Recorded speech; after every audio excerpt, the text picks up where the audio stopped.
Tonight, a rapture some expected doesn't occur. Evidence of CGI tampering calls the shooting of Charlie Kirk into question. Anti-Israeli protests continue across the world. ICE agents target protesters, beating them and shooting them. Senate hearing chart indicates more than 38,000 people have died from COVID vaccines. The Raw deal with James Fetzer. Leonard Peltier released from wrongful imprisonment after 49 years. All this and more coming up next.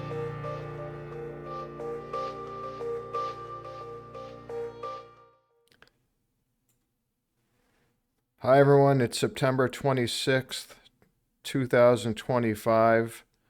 This is Alternative News. Thanks for joining me as I present some of the top stories of today and this past week not covered by the mainstream media. But first, a 30-second commercial from my sponsor. Dubby Clean Energy Drink Mix. Lots of different flavors, including a hydration blend with electrolytes. Whether you're working an overnight shift or driving long distance, no matter what the situation is, Dubby will keep you alert and awake. Dubby energy drinks are made in the USA, FDA approved, and contain no sugar, no maltodextrin, no artificial colors or dyes, and is gluten-free. Visit the website for more flavors and products. Order Dubby Energy Drink Mix online by using the video or description link and enter code UFO1 for 10% off.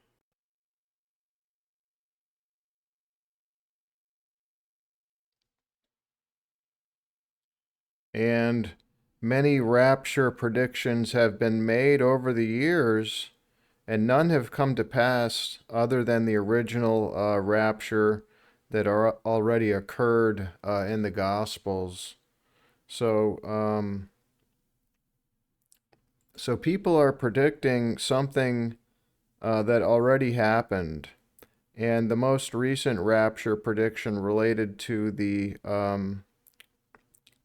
constellation Virgo was supposed to occur around September 23rd. And of course, it never happened. So that was just a few days ago. And you hear all kinds of stories about people selling their stuff, their homes, their cars, their selling stuff, and then expecting this rapture, but they didn't really read the Gospels where it's already happened.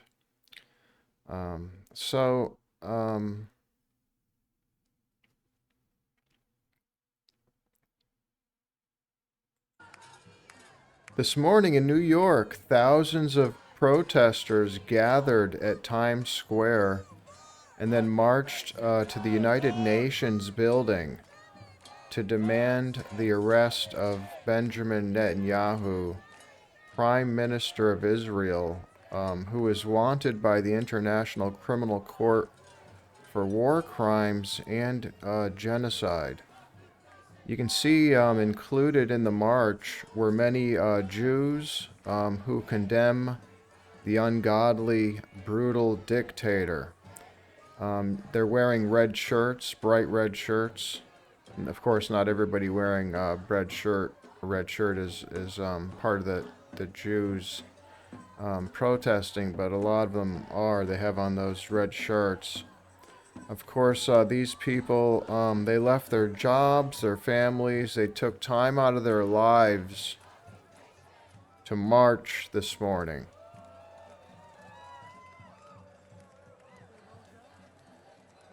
And it was a pretty big crowd, in my opinion. Thousands and thousands of people.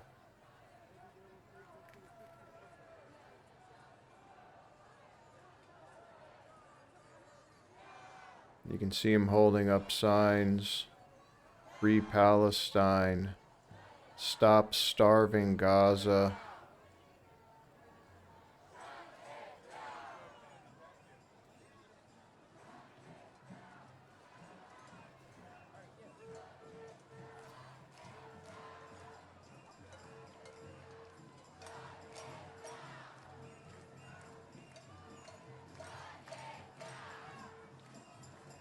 Watch this for a few more seconds. 10 more seconds. But I believe this is where they made it to the United Nations building. Here.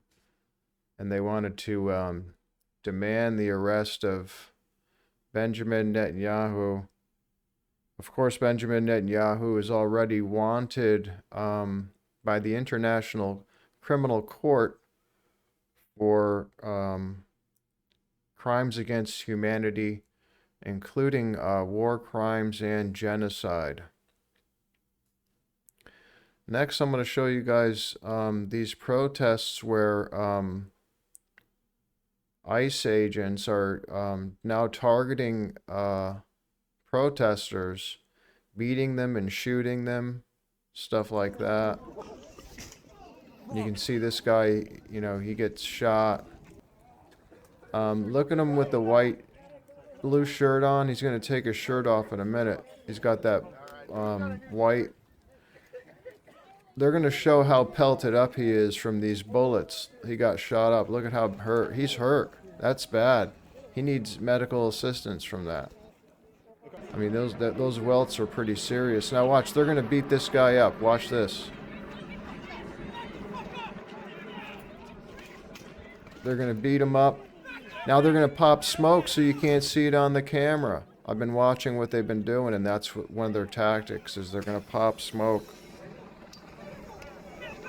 So then you can't see. Now this all happened outside of a ICE detention facility in Illinois, where Trump has his ICE agents shooting and beating the protesters, and then they pop smoke so that you can't see it, you can't record it. Now the protesters, I looked closely at the footage, and the protesters, they're carrying water, they're carrying their phones, they're carrying cameras. They don't have any weapons. So why are they doing that? That's cowardly. That's tyrannical. Next, the Brush Junkie YouTube channel presents evidence of computer graphic imaging tampering related to the Charlie Kirk shooting that makes the entire event appear fake. But I just want to warn you, couple of things. First of all, viewer discretion is advised. And all we know, and I say this from a professional investigative standpoint, all we know is that they've tampered with the footage and that they've lied. We don't know the extent of it. It's possible that he could have been shot, and they're covering up how many shooters shot him, or how many times he was hit. And it's also possible that he was not actually really shot, and a lot of it was CGI, computer graphic imagery. And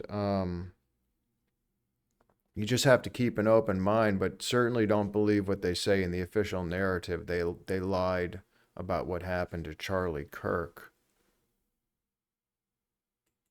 So let's start out with one of the, I think this is one of the most damning pieces of evidence, and it is of the chair that one of the security guys throws off after Charlie falls, and it does go through a table. So we're going to play that right now. Okay, right here. Like, well, it does look like he falls under the tablecloth as well. That might also be relevant here, but yeah, right there. Okay. And it will show it again. So the chair glitches and falls through the table.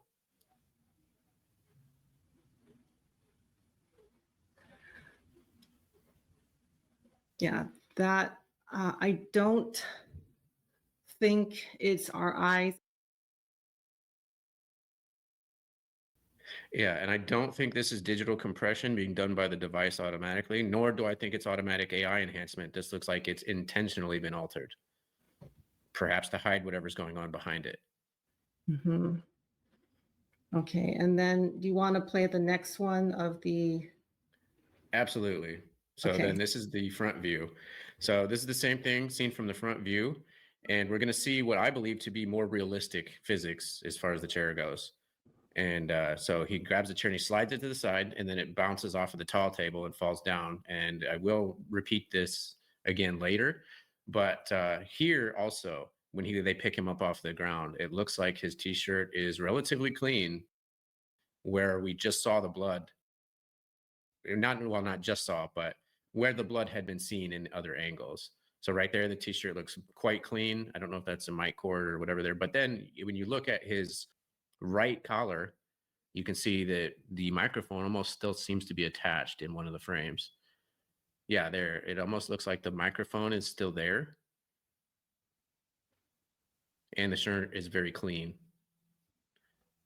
But in an earlier clip, we see the microphone disappear, and we'll show that one soon.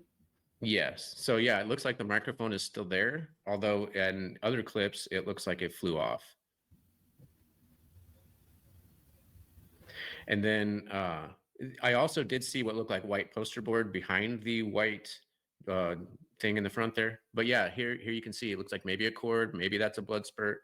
But then you also see what looks like the microphone is still in its original position, as well as a lack of blood on the shirt. And I think we've all been stained with a cut before, and we know how blood really soaks up, or material really soaks up blood. Right. Do you want to go into the chair, like the comparison, like the side-by-side comparison of the chair falling through versus how it fell? I don't know if the audience will find it as relevant as I do, but I think it proves that the forward view. So I think what we're going to see here is that this one is the one that was intentionally altered, perhaps to hide what was going on there behind the chair.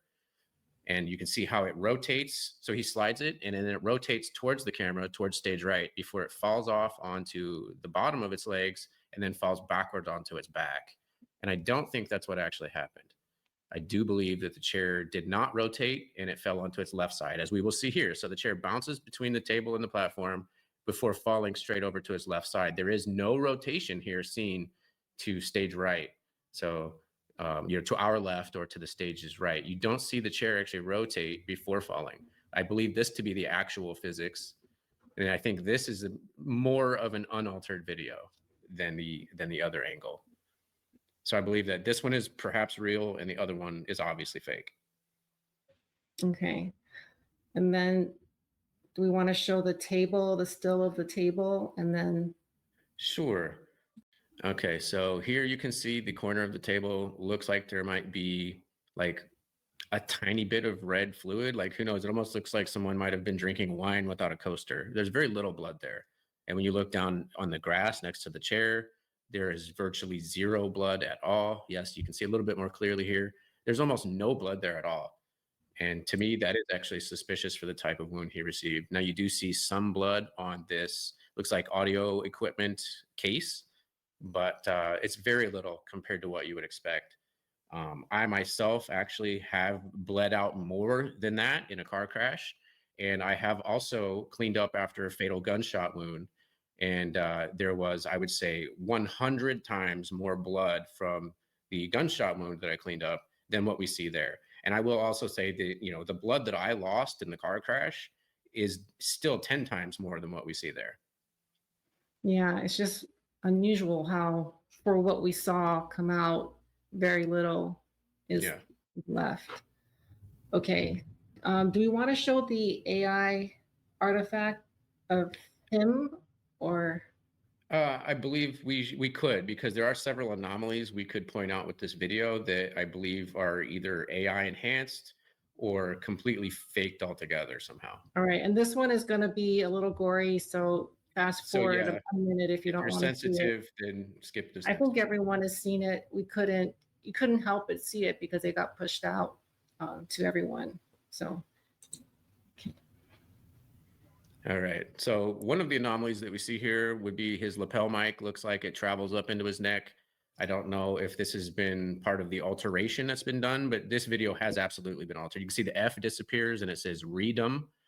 And then the F finally comes back right there. And then the blood that comes out, it looks like it starts to pour down his shirt, but then there are also angles where it looks like the shirt's almost waterproof, like the blood touches it and then bounces off and then it stays white. So to me, this could be either artificial intelligence and the movement of the bullet hole there too. You can see the bullet hole doesn't exactly move perfectly with him.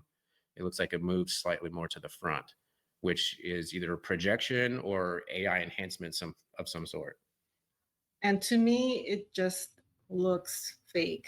And we have a clip of someone that knows how to do CGI. I'll play that right here. So here's Ben Wehrman pointed this out. Was it all faked? Experienced video analysts have already come out and confirmed that the original close-up of the neck is doctored. What is weird is all the footage I have when I plug it into Final Cut and analyze it, there's always blurred, pixelated areas around Charlie. I don't want to sound crazy posting it, but I work on film and footage, and something's up with the footage I screen grabbed in the first few hours, almost like the clips were doctored in some way. So as of right now,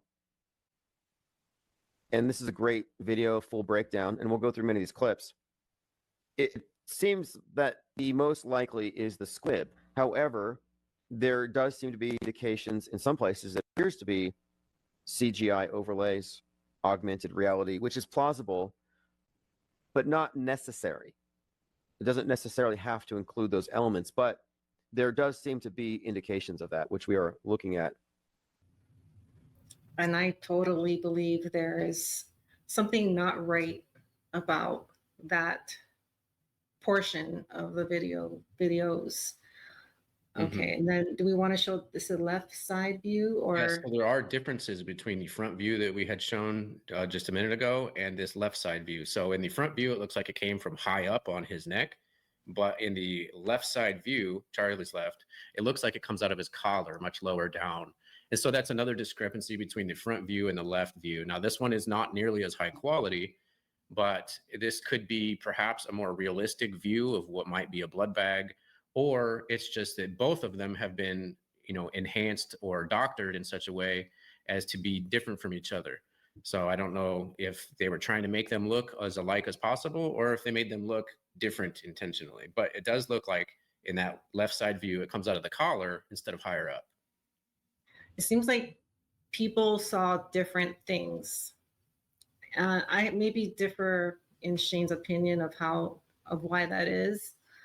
I'll go into that a little later, but I will play a interview, and this is the only interview that I found that happened, right after the event. I feel like there was very little reporting of what people saw for a while, but this one happened right after. Did you guys see what happened? Yes, I saw him. Are you recording this? Yes, you're live right now. Well, we're recording. I don't know if we're live because of the cell service. So, hang on. standing in probably the third. Okay. I was standing from probably the third row in the bottom. I heard the shot ring out. I looked to my left, and then I looked over to my right. I saw him slump over in his chair forward. He slumped over. He had blood coming from the left side of his neck down his shirt, and he slumped over and he was carried off. Get off me! Get off me! Emotions are running high right now. So the forward leaning does not match with the recordings where he went to the side and was tackled shortly after. Yeah, that's one discrepancy. And there were some other people who were interviewed on scene, and there was a mix of testimonies that ranged from he got hit in the chest to he got hit in the neck. And then in the beginning of that clip, Adam says that there's no cell service. And I heard that from other people that after the event, they didn't have cell service.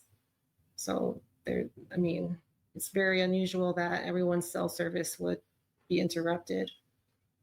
Okay, and then do we want to address the vest? I know some people thought he had some kind of armor on. Sure. Yeah, so we can play these clips. So a lot of people said that Charlie had a vest, but his team and others around him said that he didn't wear a vest. And when they're carrying him to the SUV, you can see some of his back and his side, and it looks like there is no plate carrier and no bulletproof vest. I also don't see anywhere where the blood bag would be mounted, but that doesn't rule it out. It could have been, say, under his right armpit or something like that.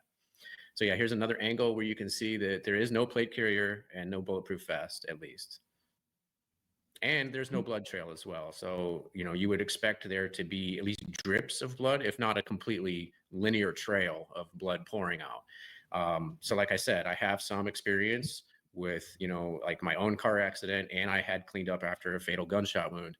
And I would say there was 10 to 100 times more blood in those cases than there was here. Right. So I noticed that early on. And then when Candace Owens said she saw the rear recording and that she didn't see blood, it even more made it sound suspicious that there's like a lack of blood, you know, in the aftermath. And then I'll play the no blood by cars, that one. Oh, sure. This is just another angle that you can see that they're carrying him out, and there's no blood trail behind them, and there's no blood drops. What's significant, I think, in this clip is that they're actually to the left of the center of the driveway there. So that drive has like a crack that runs down the center of the concrete. And not only is Charlie, but everyone carrying him is on the left side of that crack. And then when this lady runs between the SUVs, they're running right through that spot where they just carried him. And you can see there's no blood there. And what looks like a wet spot is actually on the right side of the crack and not the left. So there's no way that actually came. You can see that they are far to the left of where that wet spot is. So that was not blood, and it was not caused by Charlie. All right. And then there's also this guy with caution tape. And the reason it's unusual is he was ready with it, as if he knew right there. That guy, we're going to show another one, but it was as if he knew he was going to have to tape an area off. I'll play that now. Yeah, so in the circled area here, you can see a guy in a black shirt who is holding a roll of yellow caution tape as if he's ready to go with it. And so, you know, a lot of people were like, oh, it's not like somebody's just standing around with a roll of caution tape. Well, they actually were just standing around with a roll of caution tape. And it did seem like there were other characters that were, it's like they knew, you know, they weren't fazed by it. They were kind of just standing around videoing it. And there are some clips of people like they just videoed him, you know, them running by, but they don't focus in on Charlie. They kind of keep the view in place, almost like they've been instructed to not get the video of him up close. It's Right. just something I've been noticing. There's a lack of good views of when they actually put him in the car. Everything is kind of grainy and from a distance. All right. And then do you want to discuss the bullet? Sure. So here's what a 30-06 actually does to steel. So this is a 1/2 inch of solid steel, and you can see it goes right through it like butter. And so even if he was the man of steel and his bones were made of steel, they still would not stop a 30-06. So I think that's just further proof that the FBI's official story is not consistent. And they took a long time to supposedly find the bullet, right? There was none supposedly, you know, at the scene. They didn't really tape it off as a crime scene, not for long at least. And you would think they'd find it in that area, or they would have reported that it was still in him. And they didn't say that until Candace Owens says that she didn't see any blood from behind, meaning there wasn't an entrance wound in the back. And then I think that's when they felt confident that they can say, yes, it did come from the front, and it is still in there. But we played in our previous video what a 30-06 would do if it did hit someone in this area.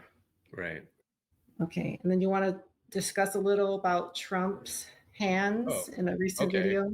Sure. So speaking of AI and fake videos, we have a video of Trump. So this is Trump giving the remarks on Charlie Kirk from the White House. And this is from the White House's own YouTube channel. However, this is a completely fake video of Trump that's AI generated.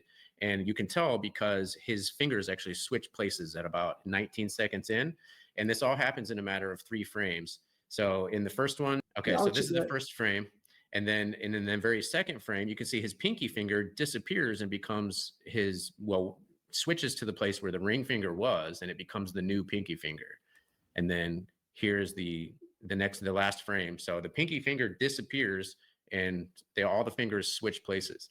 So that's obviously artificial intelligence, and it's even being put out by the White House as an official video. And you got to keep an open mind as far as I know people are debating over that Charlie Kirk, whether he was wearing a mic with a wire wrapped around him, or if that was a blood tube that was disguised as a mic with a wire. I'm going to leave links in the description for all of this stuff so you can watch it in its entirety if you'd like to. Next, a Senate hearing reveals a chart indicating that more than 38,000 people have died from COVID vaccinations, but they explain the information was underreported, and they estimate 170,000 people have actually died from COVID vaccines in the United States. Now, do you know what the mRNA does? It's not a traditional vaccine, is it? Do you realize that? This is the basic operation. Do you know how it works? It doesn't appear like you do. I mean, just yes or no. I mean, do you know that or not? Because I talk to a lot of doctors don't have a clue. Have you heard about this? That there's DNA contamination in, particularly the Pfizer? You're aware of that? Yes. And do you know at what levels it exceeds the FDA recommended amounts? Again, I'm just kind of laying out why people are outraged, because people haven't been held accountable. This is a history of autism. This is a chart showing from, again, hard to say, but with CDC numbers starting in around 2000, from 1 in 150 to now 1 in 31. According to your testimony back in 1970, it might have been 1 in 10,000, a little less certain than using CDC numbers, but there's been an explosion. What are we doing about it? Who's asleep at the wheel? Who's trying to determine what caused this? As Dr. Chris Palmer said, when it comes to chronic illness, and I'd throw autism in there, they don't want the root causes discovered. That's why people are outraged. That's why people may put on Twitter things that they may regret later. Let's put up the next chart, number 3. This is probably my most censored chart. Dr. Scott, were you aware that worldwide on VAERS we've reported 38,742 deaths worldwide associated with the COVID vaccine? Were you aware of that carnage?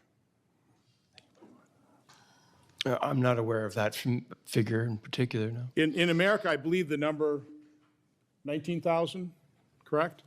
Again, But VAERS does not prove causality. oh, I've heard that time and time again. So let's take a look at the bottom figure down here. Of those 38,000 deaths, 9,252, 23.9%, it's called 24%, occurred on the day of vaccination or within 1 or 2 days. Now, I know that doesn't prove causation, but man, that's a correlation that we ought to look at. Do you know to what extent VAERS is reported to understate adverse events? Do you have any idea? Have you ever seen any studies on that? I'm sorry, what's the question? To what extent does VAERS underreport adverse events? Again, it's a pain to report something to VAERS. Okay, doctors are busy, takes half hour, 45 minutes. A lot of people don't know about it, so the vast majority of adverse events from a vaccine or a drug doesn't get reported to VAERS. So again, they've actually done studies on this. Do you know what percent actually get reported versus what doesn't get reported? No. Somewhere between 1 to 10%, correct, Mr. Siri? No, it's less than 1% according to an AHRQ-funded study of Harvard researchers. And So if it's less than 1%, that Let's just use U.S. figures. Okay, by the way, what is this, 17,000 or 19,000? U.S. deaths. Yeah, it's close, okay? It's one of those, 17 or 19,000 deaths reported in the U.S. based on VAERS. If we're only recording 1 out of 100, that would mean deaths from the vaccine is somewhere between like 170,000.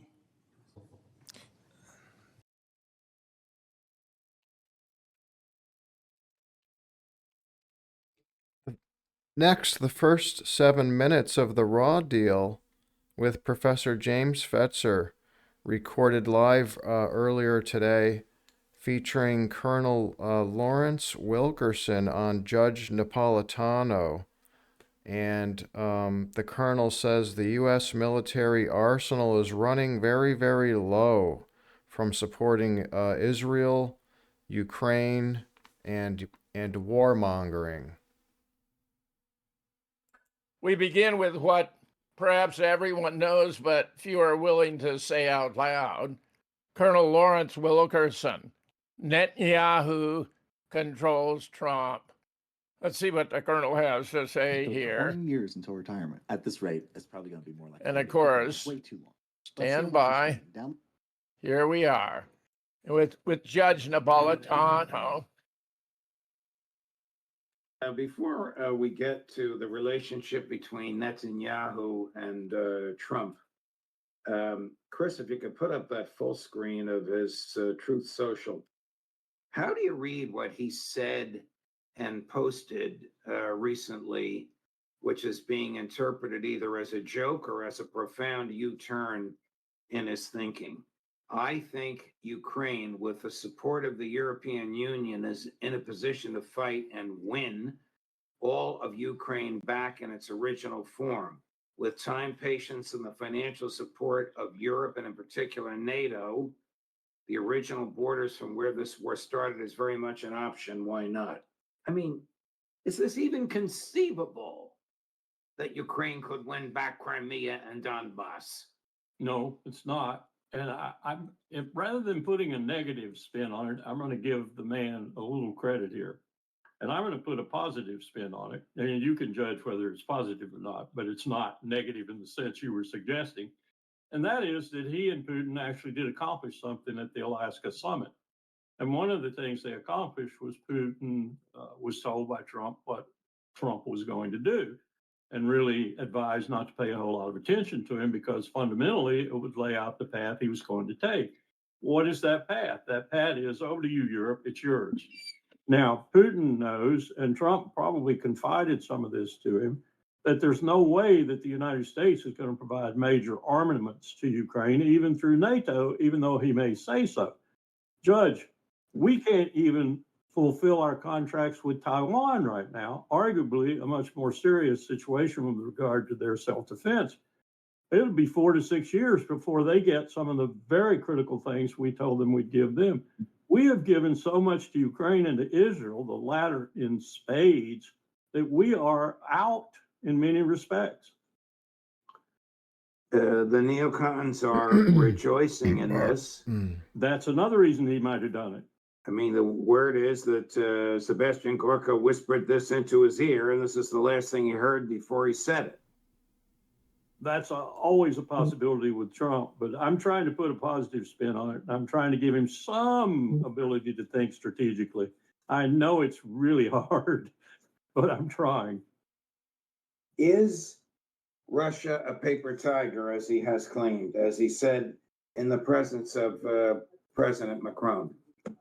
A paper tiger with forward troops that are strung out all along the line of defense and offense in Ukraine now, ready to murder the rest of what's left of Ukraine's military, with some 200 to 300,000 behind them, all of whom are rested, refitted, well-equipped, the latest equipment, and with strategy and tactics that is overwhelming for anything that's left in the remnants of Ukraine's military. So he's just going to take his time.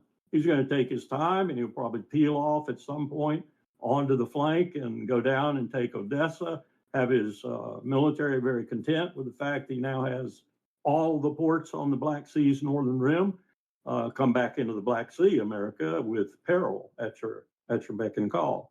He's in the catbird seat, and I don't think he's really alarmed very much at what's maybe going to happen with the Europeans, because they're all talking, no action.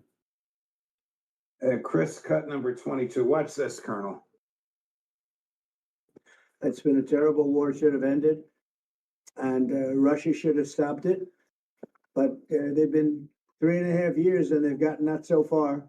So we'll see what happens. But the other side can fight too, and they've proven that. Maybe it could be that Russia's a paper tiger. I don't know what they are, but 3.5 years of fighting and killing everybody, of killing 7,000 people a week for nothing. So it's a very sad situation, but most of you have seen the recent statement I put out a little while ago.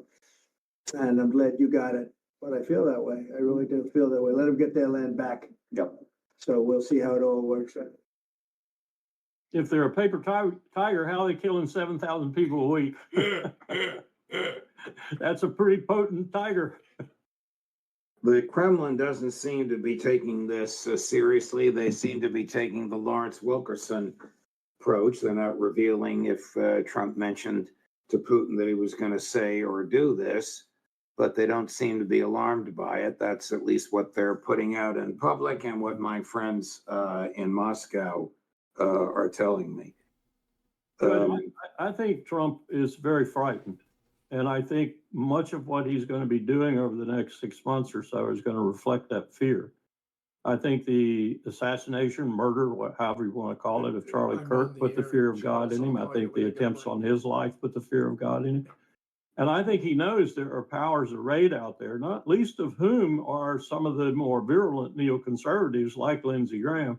Not saying Lindsey would pick up a weapon. He's too big a coward to do that.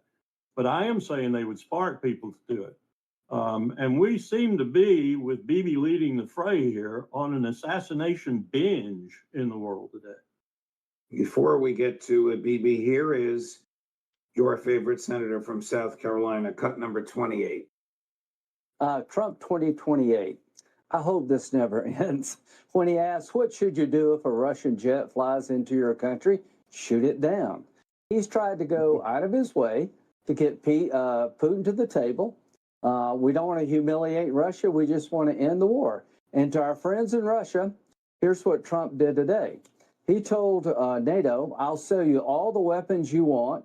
You can provide them to Ukraine. And as to Ukraine, you can use them any way you want. So to the Russian military, you're going to be up against the high-end American weapons that will be sold to NATO for the benefit of Ukraine. And this war is coming to your backyard here, with no limitations like Biden.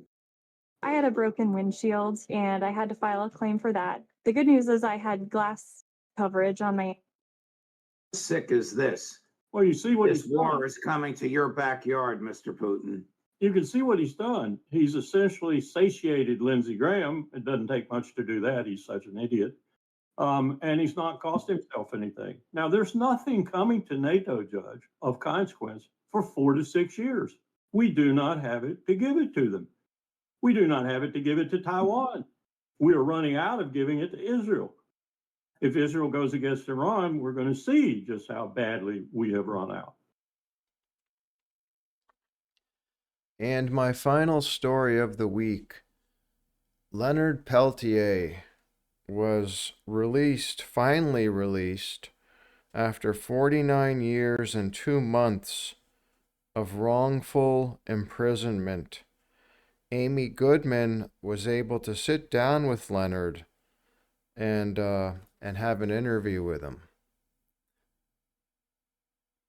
In a Democracy Now! Global TV radio broadcast exclusive, we spend the hour with longtime Indigenous activist Leonard Peltier. In February, he was released from a federal prison in Florida after spending nearly half a century behind bars for a crime he says he did not commit. President Biden, on his last day in office, commuted Peltier's life sentence to home confinement. Biden's decision came after mounting calls by tribal leaders and supporters around the world in a decades-long community-led campaign fighting for his freedom. In the 70s, Peltier was involved with AIM, the American Indian Movement. In 1975, 2 FBI agents and 1 young AIM activist were killed in a shootout on the Pine Ridge Reservation in South Dakota. 2 AIM members were later arrested for killing the agents. At trial, the jury acquitted them. Leonard Peltier was arrested later, tried separately, and convicted. Peltier has always maintained his innocence. Notable supporters of Leonard Peltier over the years included Nelson Mandela, Pope Francis, and Amnesty International. Supporters of Peltier say his trial was marked by gross FBI and federal prosecutorial misconduct, including the coercion of witnesses, fabricated testimony, and suppressed exculpatory evidence. After being released in February, Leonard Peltier returned home to live on the Turtle Mountain Band of Chippewa Reservation in Belcourt, North Dakota. September 12th was Leonard Peltier's 81st birthday.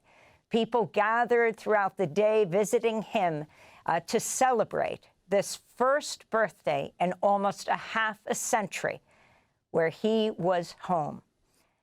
We got there on his birthday. The next day, Saturday, we spoke in his living room, in his first extended TV radio broadcast interview since his release from prison.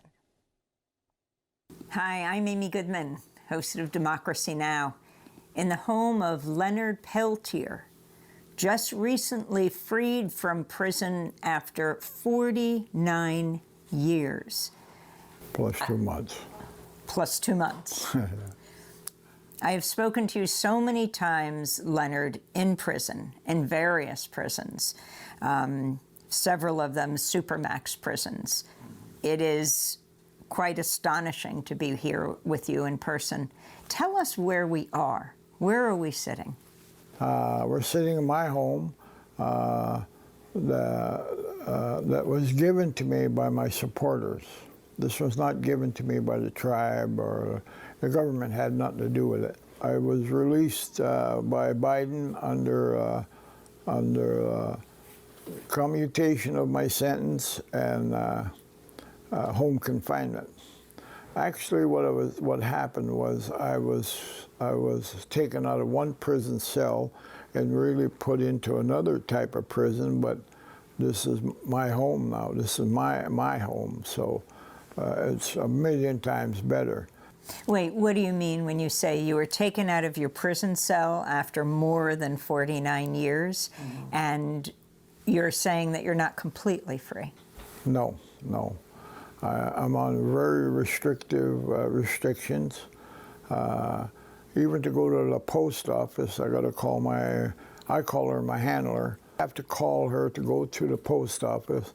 Then when I get back, I have to call her until I'm back. Or if I go anything, if I go shopping or whatever, I have to do that. If I have to go 100 miles past the nation, I don't call my place a reservation either. We're nations of people. I have to get a pass, usually from Washington, D.C., to go to usually medical or religious ceremonies on different native nations. So let's go back to that moment when you were in that prison cell in Coleman, in Florida, and you got word that President Biden had commuted your sentence. It was just hours before he was leaving office. Can you tell us about that process, how it took place? Well, as I went through the years filing for pardons and stuff, Ronald Reagan was the first one to promise to leave me, pardon me. Somebody in Washington stopped it. There's only one organization that could have stopped it and didn't have the power to stop it, but still somehow are in power enough to where they can override the President of the United States, our Congress. It's the FBI. And Reagan promised to let me go. And the FBI intervened, and that was stopped. And Bill Clinton and Obama, and finally we get to Biden. And Biden, there was pressure put on him from all over the world. Almost every tribal nation here in the United States filed for my release, demanding my release. The United Nations did a full report on my case, and they demanded that I be released immediately and to be paid, quote unquote. Hundreds of Congress and senators and millions of people. Then the Pope. And the Pope, the last Pope and the current Pope. And world leaders, many world leaders demanded my release. The Nobel Peace Laureate Archbishop Desmond Tutu? Yes, I was also nominated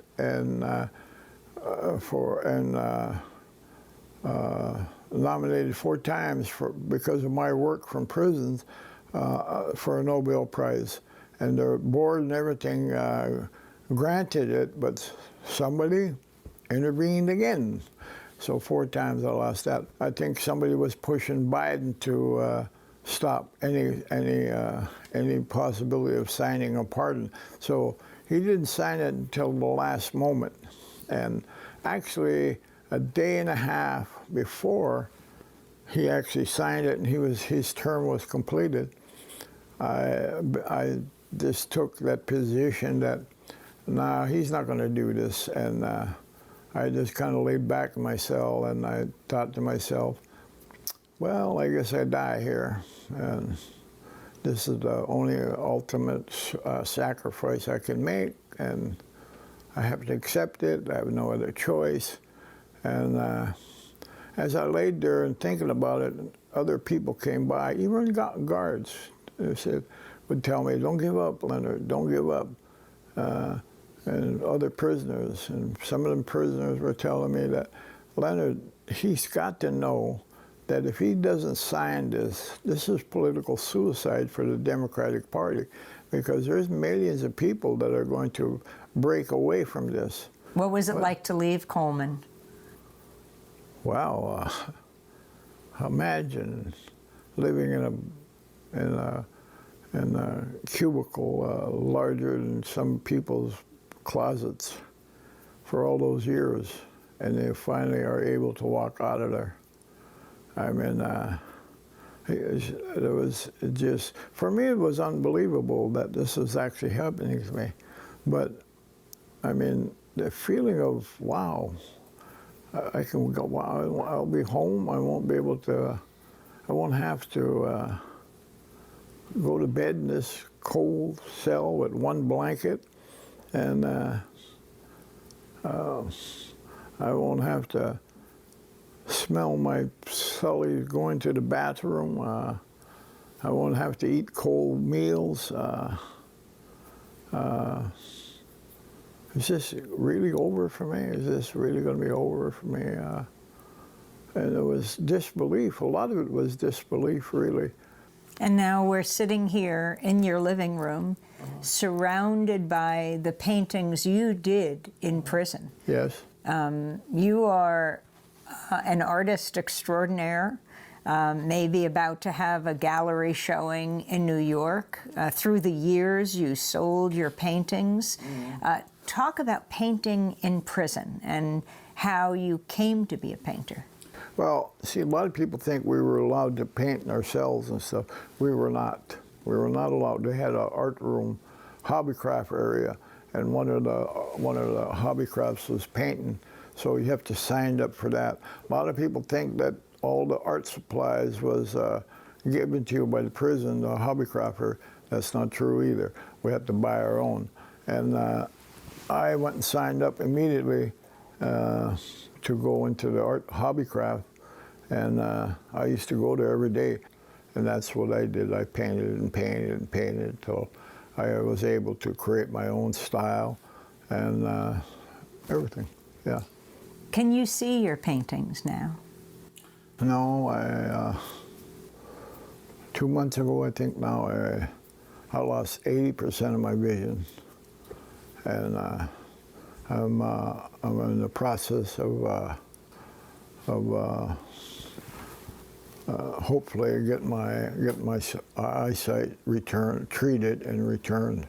So take us back in time. Introduce us to you, starting by saying your name, who your parents were, the nations they were a part of, your family, where you lived growing up. Okay, my name is, English name is Leonard Peltier. I'm 81 years old as of yesterday. My father is a Chippewa Cree from this reservation, this nation right here. I keep saying reservations because we was taught from childhood that we are all reservations, we're Indians, and we're not Indians. And this is not a reservation. We made treaties with the United States government, and the Constitution says they shall only make treaties with sovereign nations. So we're sovereign nations. We're not Indians, as they claim to be, as they claim we are. And my mother is from Fort Totten, but again, that's not the real name. The real name is Spirit Lake, and that's of the Dakota people. I was raised majority of my life here with my grandparents, which is usually the traditional way of my people. The grandparents will take the children and raise them. But when Grandpa died, Grandma had no way to support us, so she went to the agency here to ask for help. And in retaliation, they took us and put us in a boarding school. What boarding school? Wapton, North Dakota, 1953. I was there till 1950 for 3 years, 56, and it was extremely brutal conditions. How old were you? I was 9 then when I went. And, Talk about the point of these boarding schools. Was your hair cut? Did they stop you from speaking your language? They did. That was the purpose of the schools, is to take the Indian out of the Indian, is what they literally, was the order. They took us to the boarding schools. The first thing they did was cut all our buzz cut, our hair, took it all off, and then took us into the shower. We showered, and we come out of the shower, and we reported all over our bodies DDT. As you know, that's poisonous. They poured DDT over your body? DDT out of cans on your head and the whole body. And then they give us issue of clothes, bedding, and assigned us to a bed. And that was the beginning of our treatment. It was extremely strict school, and beatings were regular for any little violation of those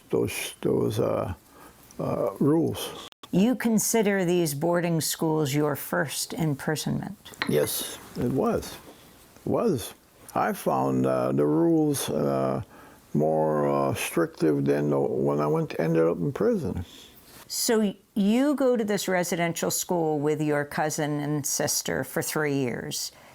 Where do you come back to? And how did you maintain your language and your culture?